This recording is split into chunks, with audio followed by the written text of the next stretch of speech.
QVE Part 2. So hari ini saya akan bawa satu model kereta EV test drive untuk isi minyak. Untuk cas.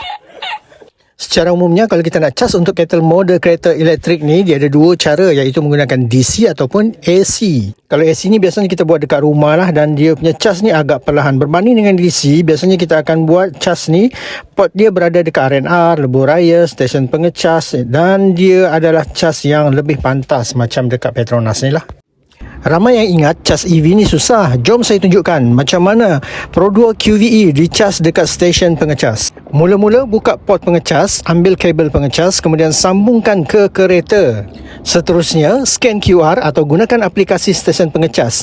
Macam dalam video ni, saya menggunakan QR yang disediakan menggunakan jenama Gentari Go. Kalau ikut, ada macam-macam brand ya. Kita ada Jom Cas, kita ada Cas Sini, kita ada DC Handal, kita ada Cas EV, kita ada Tesla, Shell Recharge dan bermacam-macam lagi. Okey, untuk kaedah pembayaran, dia boleh menggunakan kad kredit ataupun anda boleh top up kredit ke dalam akaun Gentari Go. Dekat situ pula dia ada pilihan sama ada nak isi top up 50, 100 atau 150 dan seterusnya. Lepas sahkan pembayaran, pengecas akan mula berfungsi. Mudah je kan?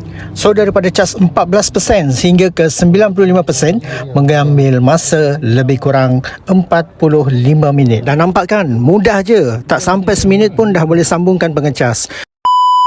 Kalau nak tahu lebih lanjut tentang Pro 2 QVE, komen QVE atau WhatsApp saya sekarang.